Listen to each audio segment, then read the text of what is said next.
안녕하세요. 강희경 전도사입니다. 2023년 12월의 첫 주일입니다.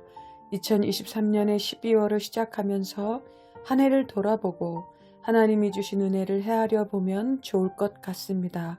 오늘은 박종학 시인의 12월의 노래라는 시를 읽어드리면서 날마다 말씀과 함께를 시작하겠습니다.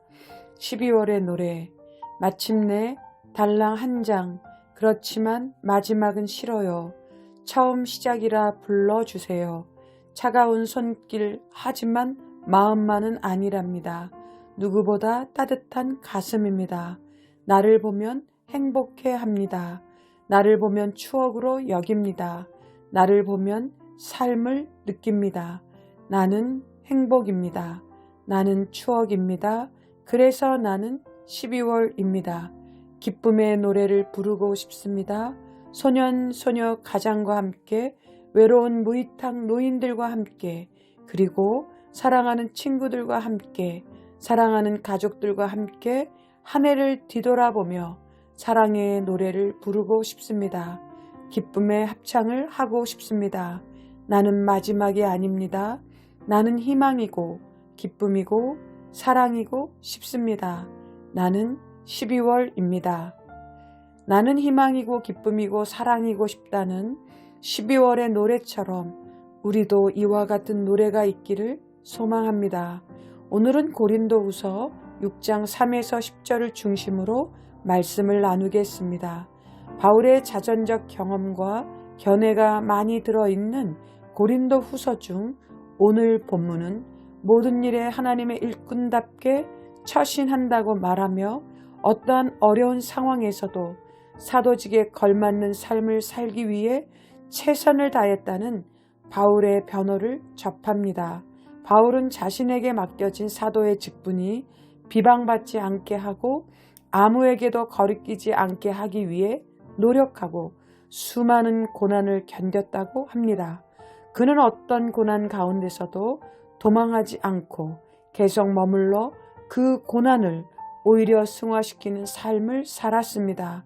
바울이 수많은 고난을 견딘 이유는 어디에 있었을까요? 그것은 바울이 가진 확고한 자기 정체성에 있었습니다.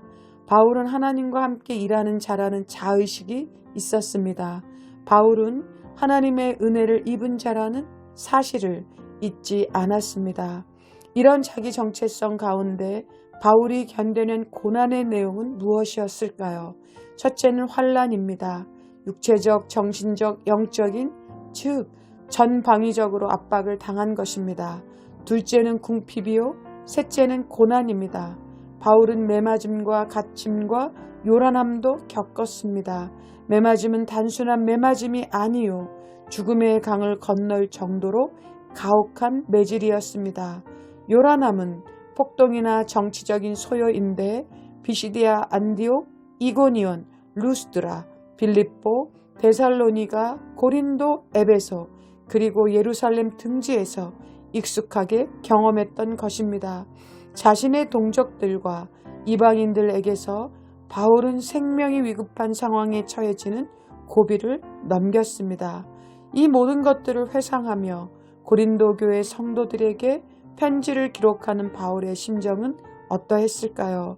주님의 겸손을 본받고 자신을 드러내지 않으려 했던 바울이 이 같은 내용을 전하는 이유는 무엇 때문이었을까요? 고린도 교회에는 거짓 선지자들이 있었습니다. 그들은 사람이 써준 추천장을 들이밀며 바울의 사도직에 대해 무시했습니다. 그러나 바울은 사람이 써준 인위적 추천장이 아니라 사역과 삶으로 주님을 위해 사역하는 진정한 사도직에 대한 추천장을 보여주고 있습니다. 고린도 교인들은 바울에게 추천서가 없다는 이유로 그의 사도권을 의심하였지만 바울은 추천서와는 비교할 수 없는 진정성 있는 삶으로 자신의 사도권을 증명하고 있습니다. 이어 바울은 온갖 어려움 속에서도 흔들리지 않았던 신앙적 가치를 열거합니다. 그는 아무런 사심 없이 사도직을 깨끗하게 수행하였고 하나님에 대한 바른 지식으로 복음을 전했으며 죄인을 용서하시는 하나님의 인내로 교회를 섬기고 자비를 베풀었습니다. 그의 모든 사역은 자신의 능력이 아닌 성령의 역사와 거짓이 없는 사랑에 근거하였습니다. 바울이 이 모든 것을 감당할 수 있었던 것은 오직 하나님의 은혜 때문이었습니다. 바울의 사도직을 음해하는 세력들은 성도들을 이간질했고 분열시켰습니다. 고린도 교인들로 하여금 바울의 사도직에 대해 의심을 품게 만들어 관계에 금이 가게 했습니다. 그런 상황 속에서 우리는 바울의 위대한 고백을 듣게 됩니다.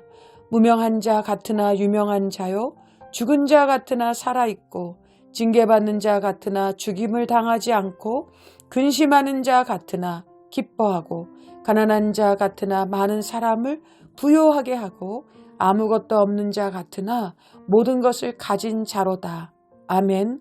세속적인 사람의 시각과는 너무도 판이하게 다른 하나님의 관점으로 자신의 삶을 해석하고 고백하는 바울의 외침은 우리 모두를 숙연하게 만들고 있습니다. 바울은 사람들의 인정보다 하나님 아버지께서 인정해 주시는 길을 택한 사람입니다. 그러기에 그는 자신의 삶에 대한 해석이 남다를 수 있었습니다. 바울의 고백은 9회 말 역전 드라마를 펼치는 야구 경기를 연상하게 됩니다. 바울은 고난 속에서 빛나는 믿음을 통해서 진정한 하나님의 능력이 무엇인지 보여주고 있습니다. 그러기에 우리도 바울처럼 눈에 보이는 현상에 일희일비하지 않고 고난의 길 같으나 진정한 승리의 길의 한가운데서 묵묵히 견디는 믿음의 사람이 되어야 할 것입니다. 12월의 아침에 우리는 무슨 고백을 할 수 있을까요? 바울에게서 배워야 할 것은 무엇일까요? 하나님의 은혜 안에서 아름다운 믿음의 고백을 하는 우리 모두가 되길 소망합니다. 기도하겠습니다. 하나님 아버지 감사합니다. 우리 삶에 어떤 고난과 역경이 와도 그것을 하나님의 눈으로 해석하며 아름다운 믿음의 고백을 하는 은혜를 허락하여 주옵소서. 예수님의 이름으로 기도드립니다. 아멘.